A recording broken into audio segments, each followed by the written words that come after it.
الحمد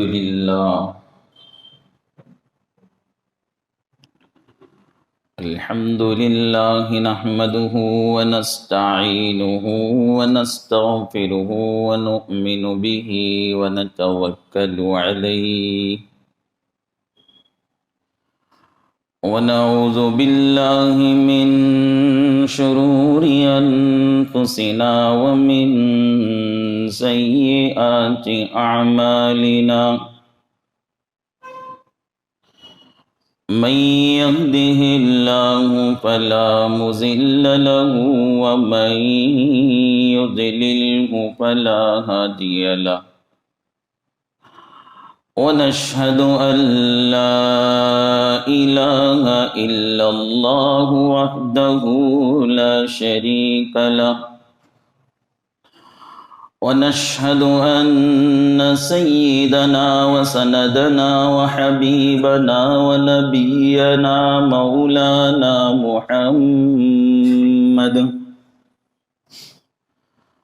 مولانا محمدا عبده ورسوله أرسله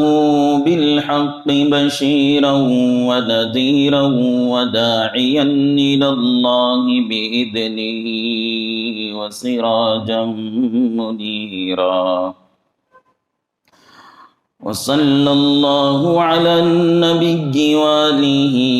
وأصحابه وبارك وسلم تسليما كثيرا أما بعد فقد قال الله تبارك وتعالى في القرآن المجيد والفرقان الحميد أعوذ بالله من الشيطان الرجيم بسم الله الرحمن الرحيم من يطع الرسول فقد أطاع الله وقال النبي صلى الله عليه وسلم من أحيا سنتي فقد أحبني ومن أحبني كان معي في الجنة أو كما قال عليه الصلاة والسلام آمنت بالله صدق الله مولانا العظيم وصدق رسوله النبي الكريم ونحن على ذلك من الشاهدين والشاكرين والحمد لله رب العالمين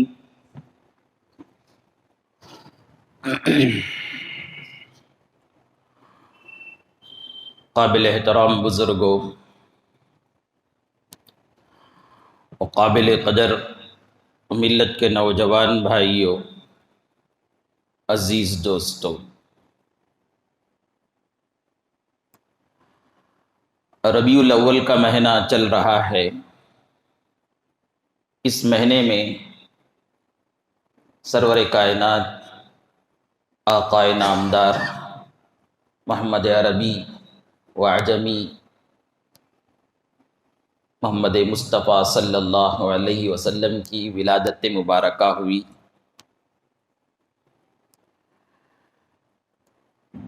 بہت سے لوگ میلاد النبی کے موقع پر اپنے اپنے طریقے اور طرز پر خوشیاں منائیں، لیکن حقیقت میں خوشی منانے کا حقدار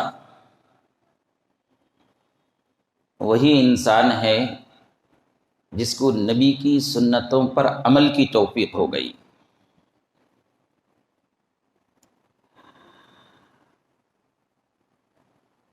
اور اسی آدمی کی محبت سرکار دو جہاں محمد الرسول اللہ صلی اللہ علیہ وسلم کے بارگاہ میں مقبول ہے،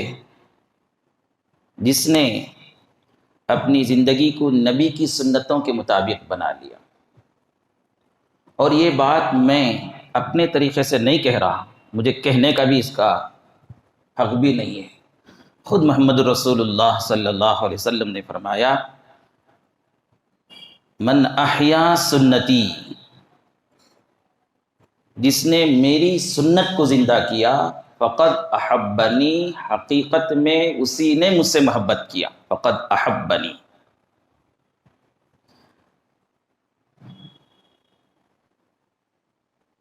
نبی کی ایک سنت بھی زندگی میں نہیں ہے، نہ چہرے میں ہے، نہ لباس میں ہے، نہ خوشیاں منانے کا طریقہ نبی کی سنت کے مطابق ہے، نہ غم منانے کا طریقہ نبی کی سنت کے مطابق ہے، نہ گھر کے اندر نہ گھر کے باہر نبی کی سنتوں کے مطابق زندگی گزارتا ہے۔ صرف نبی کی محبت کا دعویٰ کرے تو آپ ہی اندازہ لگا لیجئے اس کی محبت کا کیا مقام ہوگا نبی صلی اللہ علیہ وسلم کی خدمت میں۔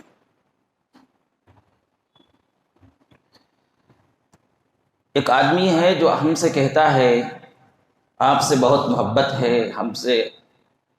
ہم کو آپ سے بہت پیار ہے، لیکن ہماری ایک بات پر عمل نہیں کرتا،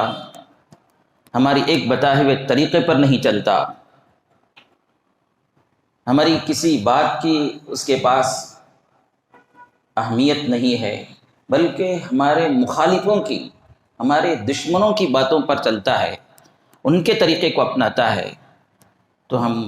اس دعوے کرنے والے سے متعلق کیا رائے قائم کریں گے؟ بالکل ایسا ہی ہے، نبی سے محبت کے دعوے، نبی سے عشق کے دعوے، لیکن طور و طریقے، زندگی گزارنے کا ڈھنگ غیروں کا، نبی کے دشمنوں کا، نبی کو جو لوگ ستائے ان کا طریقہ، اور دین کو جو بگاڑنے والے ہیں ان کا فیشن اپناتے ہیں، تو نبی صلی اللہ علیہ وسلم کے دربار میں ہماری محبت اور ہمارے دعوے کو کیا مقام ہوگا؟ نبی صلی اللہ علیہ وسلم نے فرمایا، من احیا سنتی فقد احبنی، جس نے میری سنت کو زندہ کیا حقیقت میں اس نے مجھ سے محبت کیا۔ ومن احبنی کان معی فی الجنہ، اور جس نے مجھ سے محبت کیا وہ میرے ساتھ جنت میں ہوگا۔ کیا مقام ہے سنتوں پر عمل کرنے والے انسان کا، اور اللہ نے اس کا مقام بیان کیا جو نبی کی سنتوں پر عمل کرتا ہے۔ قرآن شریف میں اللہ تعالیٰ فرماتے ہیں، من یطع الرسول فقد اطاع اللہ، جس نے نبی کی سنت کے مطابق اپنی زندگی بنا لیا، نبی کی اطاعت کیا، اس نے حقیقت میں اللہ کی اطاعت کی، اللہ کے حکموں کی اطاعت کی۔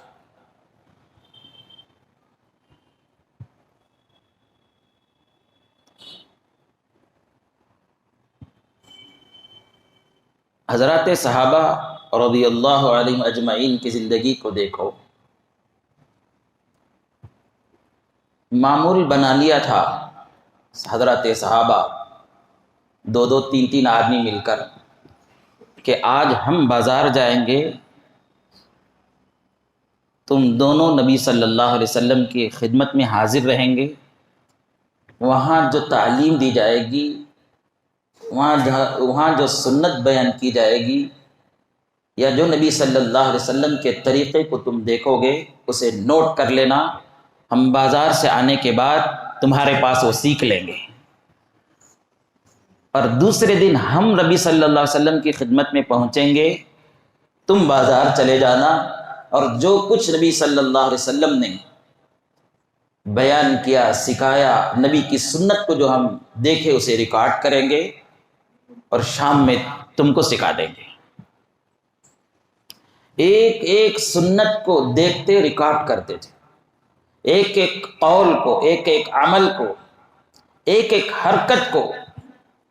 نبی صلی اللہ علیہ وسلم کی دیکھتے تھے۔ آپ کس طرح بیٹھتے ہیں، آپ کس طرح کھڑتے ہیں، آپ کس طرح چلتے ہیں، آپ کس طرح بولتے ہیں، آپ کے گفتگو کا انداز کیا ہے، آپ کے سفر میں رہنے کا انداز کیا ہے، آپ حضر میں کیسے رہتے ہیں، آپ بڑوں کے ساتھ کیسے پیش آتے ہیں، چھوٹوں کے ساتھ کیسے پیش آتے ہیں، بڑوں کا ادب کیا ہے، کیسا ہے آپ کے پاس، چھوٹوں پر شفقت کرنے کا طریقہ کیسا ہے، اپنوں سے کیسے بات کرتے ہیں، غیروں سے کیسے بات کرتے ہیں، آپ کی تجارت کیسی ہوتی تھی، آپ کی ملازمت کیسی ہوتی تھی، آپ گھر کے اندر کی زندگی کیسے گزارتے ہیں وہ معلوم کر کے سیکھتے تھے، آپ گھر کے باہر کی زندگی کیسی ہوتی، آپ وضو کیسے فرماتے، کلی کیسے کرتے تھے، ناک میں کیسے پانی ڈالتے تھے، آپ چہرہ کیسا دھوتے تھے، کتنی مرتبہ دھوتے تھے، ہاتھ کیسے دھوتے تھے، کتنی مرتبہ دھوتے تھے، سر کا مسح کیسے کرتے تھے، پیر کیسے دھوتے تھے، آپ نماز کیسے پڑھتے تھے، نماز میں سجدہ آپ کا کیسے ہوتا، رکوع آپ کا کیسے ہوتا، قیام کیسے ہوتا، کھڑے ہوتے تو دو پیروں کی جگہ میں کتنی، دو پیروں کے درمیان کتنی جگہ ہوتی، ایک ایک بات کو نوٹ کرتے تھے۔ حدیث کی کتابوں میں ایک کتاب ملے گی آپ کو، شمائل ترمذی، عربی میں خصائل النبی اردو میں، اس میں ایک ایک طریقہ بیان کیا گیا ہے، انگریزی میں بھی ملتی ہے وہ کتاب، مجھے چاہیے آپ کو چاہیے اس کو شروع سے لے کر آخر تک پڑھیں، اس میں بیان کیا گیا آپ کا چہرہ کیسا تھا، آپ کے داڑھی کتنی تھی، آپ کے داڑھی کے بال میں سے کتنے بال سفید ہو گئے تھے، آپ کی آنکھ کیسے تھی، آپ کی ناک کیسے تھی، آپ کا سینہ کیسا تھا، پورے کا پورا بیان کیا گیا۔ قصائل نبوی اردو میں اس کا نام ہے، شمائل ترمذی انگریزی میں، انگلش میں ہے، عربی میں ہے، اور اس کا ترجمہ انگریزی میں ملتا ہے، اس کو پڑھنا چاہیے ہر امتی کو۔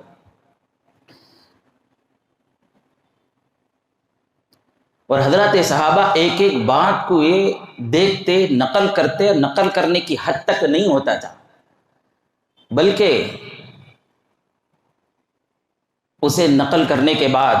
اسے محفوظ کرنے کے بعد دوسروں کو بھی سکھاتے اور خود اپنی زندگی میں اسے لا کر خوشی محسوس کرتے تھے۔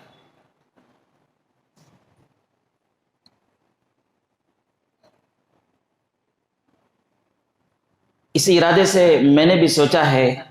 اس ربیع الاول کے مہینے کی برکت سے آپ کے سامنے ہر جمعہ نبی صلی اللہ علیہ وسلم کی ایک ایک دو دو سنتوں کو بیان کروں، اور ان سنتوں کو بیان کرنے کے بعد خود بھی عمل کرنے کا عہد کروں اور تمہارے سے بھی عمل کرنے کا عہد لوں،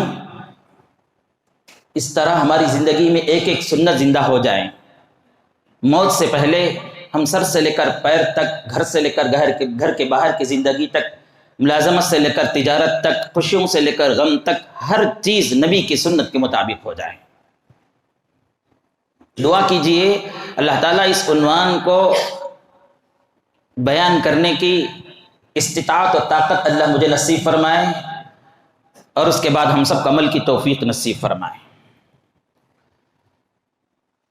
اور نبی صلی اللہ علیہ وسلم کا حال بھی یہ تھا، جس طرح صحابہ ایک ایک چیز کو نوٹ کرتے تھے، حضرات صحابہ کو ایک ایک چیز بھی نبی صلی اللہ علیہ وسلم سکھاتے تھے، چھوٹی چھوٹی بات، شرماتے نہیں تھے نبی صلی اللہ علیہ وسلم سکھاتے ہوئے۔ جس طرح ماں باپ اپنی اولاد کو، جو عقل مند ہیں، جو سمجھدار ہیں ماں باپ، وہ اپنے بچوں کو چھوٹی چھوٹی بات بھی سکھاتے ہیں، اور سکھانا چاہیے۔ ماں باپ نہیں سکھائے تو کون سکھائے گا ان کو؟ بعض باتیں ایسی ہوتی ہیں جو شرم کی ہوتی ہیں، جیسے بچہ بالغ ہوتا ہے تو اسے معلوم ہی نہیں چلتا ہے، وہ 13-14 سال کی عمر پر اس پر کڑی نظر رکھے ماں باپ، اور اس سے ہو سکا تو مہینے میں 1.5 مہینے میں ایک مرتبہ پوچھیں، بیٹا تم بالغ ہو گئے کہ نہیں ہو گئے؟ لڑکی بالغ ہوتی ہے تو سب کو پتہ چل جاتا ہے گھر میں، لڑکا بالغ ہوتا ہے تو پتہ نہیں چلتا ہے۔ جب اسے بالغ ہونے کا پتہ نہیں چلا، اس پر نماز فرض ہو گئی، غسل واجب ہو گیا، اسے کچھ بھی پتہ نہیں، وہ ایسے ہی زندگی گزارتا چلے جاتا ہے۔ اسے پوچھے، معلوم کرے، جب وہ بتائے کہ بالغ ہونا کسے کہتے ہیں مجھے معلوم ہی نہیں، تو اسے بتائیں بھائی اس طرح حال ہوتا ہے بالغ ہونے کا، آپ کو اگر ہو گیا ہے تو تمہارے اوپر غسل فرض ہے، یہاں سے نمازیں فرض ہیں تمہارے اوپر، وہ آپ جو ہے ایک ذمہ دار انسان ہو گئے ہیں، مکلف ہو گئے ہیں۔ اب بہت سے لوگ شرماتے ہیں، بچوں کو پوچھتے ہی نہیں، اور کم از کم جو سکھانے والے ہیں ان کے پاس بھی بھیجتے نہیں، معلوم نہیں ہے آپ کو خود سکھانا نہیں آتا ہے تو کم از کم ایسے لوگوں کے پاس بھیجیں، ایسے علماء کے پاس بھیجیں جو ان کو سکھائے۔ بچوں کو چھوڑ دیتے ہیں، اس کو پتہ بھی نہیں چلتا، اسے احتلام ہوتا ہے، وہ احتلام ہونے کے بعد اسے غسل کرنا اسے پتہ ہی نہیں ہے، کئی دنوں کے بعد، کبھی کبھی 17 سال ہو گئے، کبھی 18 سال ہو گئے، تب اس چل کر اسے پتہ چلتا ہے۔ تب تک کی نمازیں وہ بے غسل پڑھتا گیا، قرآن کو چھوتا گیا۔ بچوں کو سکھانا چاہیے، اس میں شرمانا نہیں چاہیے۔ ہم نہیں سکھائے تو کون سکھائیں گے بچوں کو؟ تو حضرت جناب محمد رسول اللہ صلی اللہ علیہ وسلم ماں باپ سے بھی زیادہ مہربان اور شفیق تھے، تو چھوٹی چھوٹی بات رسول اللہ صلی اللہ علیہ وسلم سکھاتے تھے، یہاں تک کہ ایک یہودی ازراہ مزاح طنز کرتے ہوئے سلمان فارسی رضی اللہ عنہ سے کہنے لگا، انی ارا صاحبکم یعلمکم کل شیء حتی القراءۃ، قال اجل امرنا ان لا نستقبل القبلۃ ولا نستنجی بایماننا۔ ازراہ مذاق وہ پوچھنے لگا، یہ ترمذی شریف میں روایت ہے، پوچھنے لگا کیا تمہارے نبی پاخانہ پیشاب کرنے کا طریقہ بھی سکھاتے ہیں؟ اتنا معمولی آدمی ہے آپ کا نبی؟ نبی بولے، پیغمبر بولے تو بڑی بڑی باتیں سکھانا چاہیے، بڑی بڑی چیزیں سکھانا چاہیے، تمہارا نبی اتنا سستا، اتنا معمول پاخانہ کرنے کا طریقہ بھی سکھاتا ہے، پیشاب کرنے کا طریقہ بھی سکھاتا ہے۔ وہ ازراہ مذاق کہنے لگا۔ صحابہ کی سوچ دیکھیے، خود اعتمادی تھی، اپنے دین پر اعتماد تھا، اپنے دین پر فخر تھا، نبی پر فخر تھا، اس لیے وہ احساس کمتری میں مبتلا نہیں ہوئے۔ آج کل کے لوگ ہوتے تو ہمارے دین کی بات کوئی آتی تو ذرا شرما جاتے ہیں، ایسا نہیں ہونا تھا ہمارے دین میں، ہمیں مسلمان ہیں کیا کرنا، بلکہ شرما کر احساس کمتری مبتلا ہو جاتے ہیں اور ان کے رنگ میں رنگ جاتے ہیں۔ یہاں دیکھیے حضرت سلمان فارسی کہتے ہیں، اللہ کے بندے ذرا غور کر، جس نبی نے پیشاب کرنے کا طریقہ، پاخانہ کرنے کا طریقہ سکھایا، کیا وہ زندگی کے بڑی بڑی باتیں نہیں سکھائے گا؟ پھر اس کے بعد آپ نے فرمایا، ہاں میرا نبی بیت الخلاء کا طریقہ سکھایا، استنجا کا طریقہ سکھایا، کہ ہم قبلے کے طرف منہ کر کے نہ بیٹھیں، قبلے کے طرف پیٹ کر کے بھی نہ بیٹھیں، دائیں بایاں جانب قبلے کے طرف ہو، منہ قبلے کے طرف نہ ہو، پیٹ قبلے کے طرف نہ ہو۔ پھر اس کے بعد لائن سے حدیث میں آپ کو بیان کر دوں، بیت الخلاء کی سنتیں، نبی صلی اللہ علیہ وسلم کی تعلیمات، آپ علیہ الصلوۃ والسلام نے فرما دیا، ننگے سر بیت الخلاء نہ جائیں، کچھ کپڑا، ٹوال یا ٹوپی پہن کر بیت الخلاء جائیں، ننگے پیر بیت الخلاء نہ جائیں، چپل پہن کر جائیں۔ بیت الخلاء جانے سے پہلے وہاں کی تکلیف پہنچانے والی چیزیں، خبیث جنات سے پناہ مانگ، اللہ تعالیٰ سے ان سے پناہ مانگ کر جائیں۔ اللہم انی اعوذ بک من الخبث والخبائث، دعا پڑھ کر جائیں۔ کھڑے ہو کر پیشاب نہ کریں، بیٹھ کر پیشاب کریں،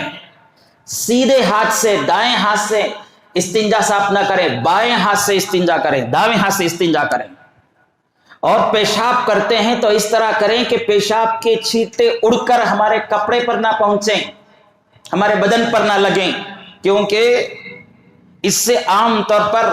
عذاب قبر ہوتا ہے، پیشاب کے چھینٹے سے نہ بچنے کی وجہ سے۔ کھلے میدان میں پیشاب نہ کریں، کسی آڑ میں جا کر پیشاب کریں۔ بیت الخلاء سے فارغ ہوتے ہیں تو دعا پڑھیں، غفرانک الحمد للہ الذی اذھب عنی العذاب وعافانی، اللہ میں تجھ سے مغفرت کا سوال کرتا ہوں، اور جو میرے پیٹ میں مجھے تکلیف پہنچانے والی چیزیں تھیں، یا اللہ آپ نے آسانی سے اس کا نکال دیا ہے، میں اس کا شکر ادا کرتا ہوں، تمام تعریفیں اللہ کے لیے۔ بیت الخلاء کا صاف ہو جانا، پیشاب کا آسانی سے نکل جانا، یہ کتنی بڑی نعمت ہے۔ ان لوگوں کو جا کر پوچھو جسے پیشاب ٹھیک سے نہیں ہوتا ہے، بیت الخلاء صاف نہیں ہوتا ہے، اس کی وجہ سے کتنی تکلیف ہوتی ہے، ان کو جا کر پوچھو، معلوم ہوتا ہے۔ نبی صلی اللہ علیہ وسلم کی تعلیم دیکھیے، آپ نے سکھا دیا بیت الخلاء سے نکلنے کے بعد، استنجا پیشاب باہر ہو جانے کے بعد، پاخانہ باہر ہو جانے کے بعد یہ دعا کر کے اللہ کا شکر ادا کر لیں۔ جب بیت الخلاء میں جاتے ہیں تو بایاں پیر داخل کر کے جائے، داواں پیر، یہ بھی سنت ہے۔ بیت الخلاء سے نکلیں تو سیدھا پیر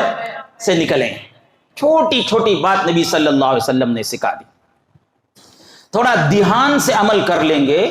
تو وہ زندگی جو ہے، زندگی گزارنے کا طریقہ عبادت بن جائے گا۔ تو حضرت سلمان فارسی رضی اللہ عنہ ذرا بھی مرعوب نہیں ہوئے اس یہودی سے، بلکہ بڑے فخر کے ساتھ کہنے لگے ہمارے نبی یہ چھوٹی چھوٹی باتیں بھی سکھاتے۔ میں نے بھی آج آپ کو بیت الخلاء اور استنجا کی سنتیں سکھا دی ہے، اس پر عمل کرنے کی کوشش کریں۔ ننگا سر نہ جائیں، ننگا پیر نہ جائیں، بیت الخلاء میں جاتے ہوئے بایاں پیر داخل کر کے جائیں، جانے سے پہلے دعا پڑھے اللہم انی اعوذ بک من الخبث والخبائث۔ بیت الخلاء میں بیٹھ کر پیشاب کریں، کھڑے ہو کر نہ کریں۔ مجبوری ہے، بیٹھ نہیں سکتا ہے، گڑگے میں درد ہے، پیٹ میں درد ہے، مجبوری الگ چیز ہے، یہ میں نارمل آدمی کی بات، صحت مند آدمی کی بات کہہ رہا ہوں۔ بیت الخلاء میں بیٹھ کر بات نہ کریں، ضرورت سخت پڑ گئی ہے تو الگ بات ہے، استنجا اتفاق سے نل میں پانی نہیں آ رہا ہے، ہم چلے گئے تو کسی کو پکار لیا، الگ بات ہے، وہاں بیٹھ کر کسی قسم کی بات چیت نہ کریں۔ سیدھے ہاتھ سے بیت الخلاء کو پاک نہ کریں بلکہ بائیں ہاتھ سے پاک کریں۔ ایسا پیشاب کریں کہ وہ چھینٹے اڑ کر ہمارے اوپر نہ آئے۔ پھر باہر نکلتے وقت سیدھا پاؤں سے نکالیں، دعا پڑھیں غفرانک الحمدللہ الذی اذھب عنی العذاب وعافانی۔ دیکھیے نبی صلی اللہ علیہ وسلم کی سنتوں پر عمل کرنے کے لیے سب سے پہلے آدمی کو حضرات صحابہ جیسی قلبی کیفیت ہونی چاہیے۔ صحابہ کی قلبی کیفیت کیا تھی؟ صحابہ کی قلبی کیفیت یہ تھی کہ کسی نیک کام کرنے کی وجہ سے اتفاق سے باپ ناراض ہے، ماں ناراض ہے، بھائی ناراض ہے، دوست ناراض ہے، بیوی ناراض ہے، بچے ناراض ہیں، خاندان والے ناراض ہیں، دوست رشتہ دار ملنے جلنے والے ناراض ہیں، لیکن اس نیک کام کرنے کی وجہ سے اللہ راضی ہے، اللہ کا رسول راضی ہے،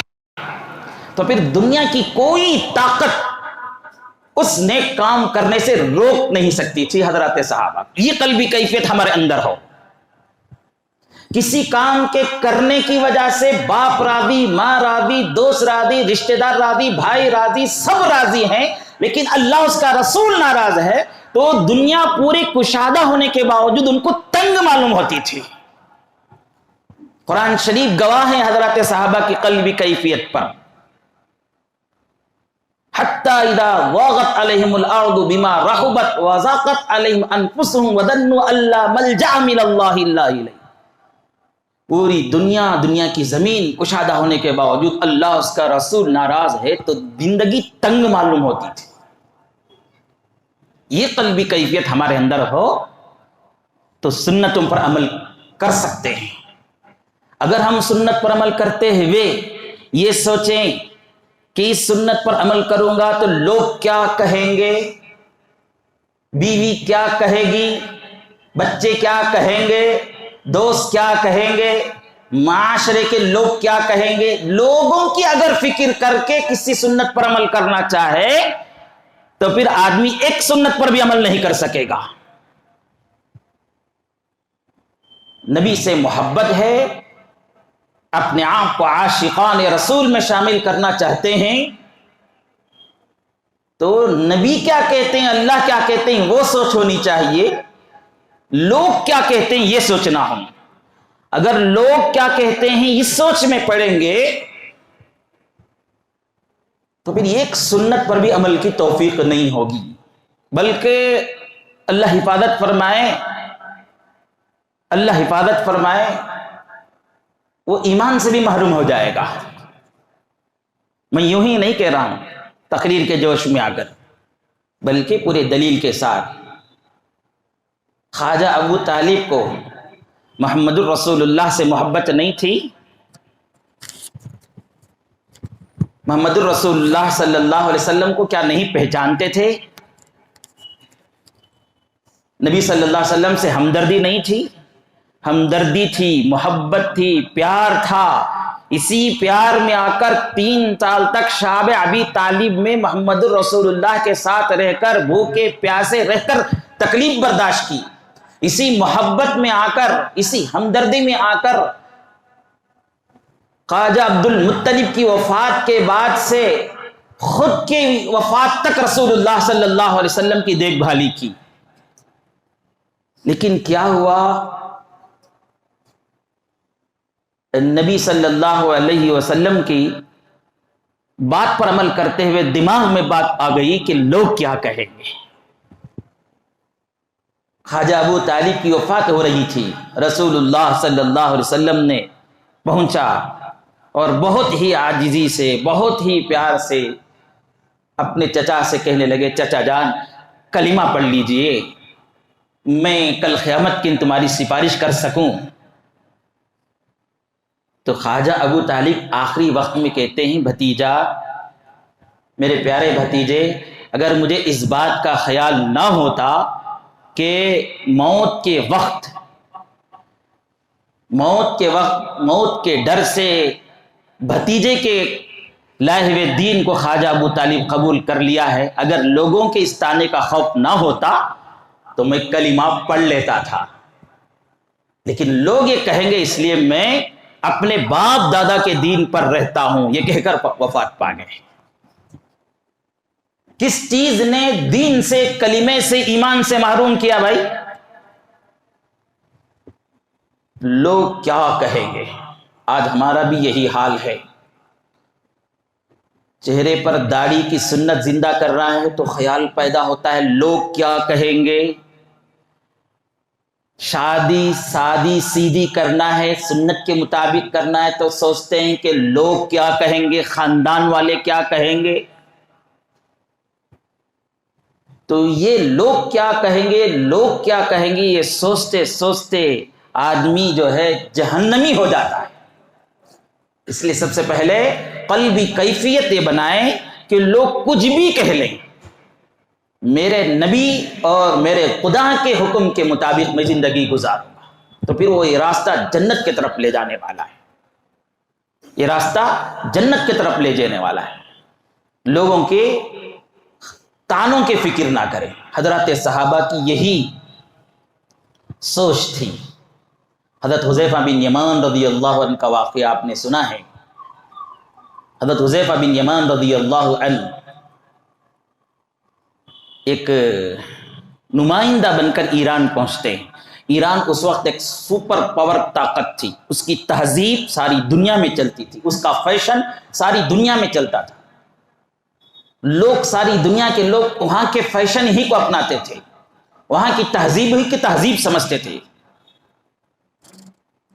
تو وقت آیا تھا مسلمانوں کا اور ایران کا مقابلے کا،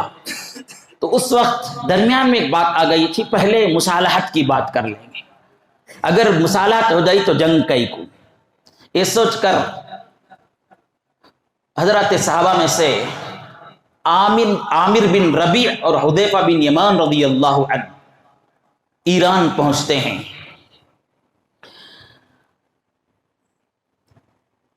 وہاں پہنچتے راستہ دور سے، پہلے کی طرح فلائٹ کا سفر نہیں تھا یا ٹرین کا بس کا سفر نہیں تھا، گھوڑوں میں اونٹوں میں جانا پڑتا تھا، دور سے سفر کر کے آئے تھے، کپڑے کچھ میلے ہو گئے تھے۔ تو جب بادشاہ کے دربار میں پہنچنا تھا تو دربان نے کہا ان کے کپڑوں کو دیکھ کر، تمہارے کپڑے میلے کچیلے ہو گئے، اس طرح کے کپڑے پہن کر ہمارے بادشاہ کے پاس جانا بے ادبی ہے، اور ہمارے بادشاہ کے پاس پہنچنے کے لیے شاہی لباس کا انتظام ہوتا ہے، وہ پہن کر جانا پڑتا ہے، یہ جبہ، یہ پیجامہ، یہ پگڑی سے وہاں نہیں جا سکتے۔ دونوں نے کہا کہ ہم اسی لباس کے ساتھ، اسی پگڑی کے ساتھ، اسی کپڑے کے ساتھ تمہارے بادشاہ کے پاس بات کرنے کے لیے جائیں گے، منظور ہے تو ٹھیک ہے، نہیں تو ہم واپس جاتے۔ احساس کمتری نہیں تھی صحابہ پر، اپنے دین پر اعتماد تھا۔ اگر ہم کو کہہ دیا جاتا وائٹ ہاؤس کو جانے کے لیے تم کو یہ لباس پہن کر جانا، وہ لباس بھی مفت دیا جاتا ہے، تو ہم کیوں میں کھڑ کر لیتے تھے؟ کیوں میں کھڑ کر لیتے تھے؟ کیونکہ بعد میں انڈیا آنے کے بعد دکھائیں گے وہاں وائٹ ہاؤس میں جانے کا ایک پہلی نشانی ہے، یہ پہن کر جانا پڑتا ہے بول کے لوگوں کے پاس آ کر دکھاتے تھے، شان دکھاتے تھے، فخر کرتے تھے، مجھے وہاں جانے کا موقع ملا، دیکھو یہ لباس پہن کر گیا تھا، یہ گھڑی پہن کر گیا تھا، اسے جوتے پہن کر گیا تھا، اور یہ وہاں کی گرین سٹی ہونے کی علامت ہے۔ کیا کیا خوشی کا اظہار کرتے تھے معلوم نہیں۔ حضرات صحابہ کا اعتماد دیکھیے، دربان سے کہہ دیا، دربان جا کے بادشاہ کے پاس کہا۔ اس درمیان میں وہاں کھڑے رہنے والے سپاہیوں میں سے ایک سپاہی کی نظر حضرت عامر بن ربیع کے تلوار پر پڑی، وہ تلوار کے کچھ دھاریں نکل گئی تھی، حضرت عامر بن ربیع اس دھارے کو صحیح کر رہے تھے، تو اسے دیکھ کر حقارت کی نظر سے اس سپاہی نے، درباری نے پوچھا، کیا اس تلوار کے ذریعہ ایران کو فتح کرو گے؟ تو عامر بن ربیع نے پوری قوت کے ساتھ جواب دیتے ہیں، تم نے تلوار کو دیکھ لیا ہے، تلوار چلانے والے بازو کو نہیں دیکھا۔ کہا تلوار چلانے والا بازو بھی دکھا دو۔ کہا کہ ایسا ہی نہیں دکھایا جائے گا، تمہیں ڈھال سامنے رکھو جو مضبوط سمجھی جاتی ہے، میں اپنی تلوار چلاؤ۔ تو ایک ڈھال جو اس وقت مشہور تھی، کسی تلوار کا، کسی تیر کا اثر اس پر نہیں ہوتا ہے،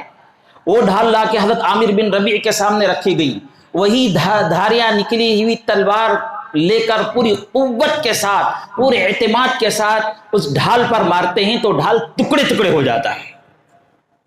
وہاں کے لوگ حیران، یہ کیسے قوم آ گئے، کیسے لوگ آ گئے۔ پھر اس کے بعد وہاں سے اندر سے آدمی یہ پیغام لے کر آتا ہے، ان کو ویسے ہی بھیج دو، ان کے لباس کے ساتھ، ان کی پگڑی کے ساتھ بھیج دو، ان کے کپڑے جبے کے ساتھ بھیج دو۔ دنیا مانتی ہے بھائی، جب ہم کو اپنے طور طریقے پر اعتماد نہیں تو لوگ متزلزل کرتے ہیں، جب خود ہم کو اپنے دین پر اعتماد ہے، اپنی سنتوں پر محبت ہے، فخر ہے، تو پھر ہم کو کوئی بھی نکال نہیں سکتا ہے۔ اندر آ گئے، دسترخوان بچھایا گیا، دسترخوان مختلف قسم کے کھانے رکھے گئے تھے، کھا رہے تھے کھانا۔ تو اس وقت کچھ لقمے زمین میں ایک لقمے سے کچھ دانے زمین پر گر گئے۔ نبی صلی اللہ علیہ وسلم کی سنت ہے کھانے سے متعلق، کیا کیا ہیں میں اس واقعے کے ساتھ جوڑ کر آئندہ جمعہ آپ کے سامنے بیان کروں۔ مجھے بات کو یہیں پر ختم کرنا ہے۔ ہفتے کے دن انشاءاللہ عشاء کی نماز کے بعد حضرت مولانا مقصود عمران صاحب دامت برکاتہ عامت فیضون مسجد جامعہ مسجد بنگلور سٹی کے امام، ان کا خطبہ ہوگا عشاء کے بعد سیرت النبی کا، آپ تمام حضرات اس میں شرکت فرمائیں۔ بات کو یہیں پر ختم کرتا ہوں، انشاءاللہ آئندہ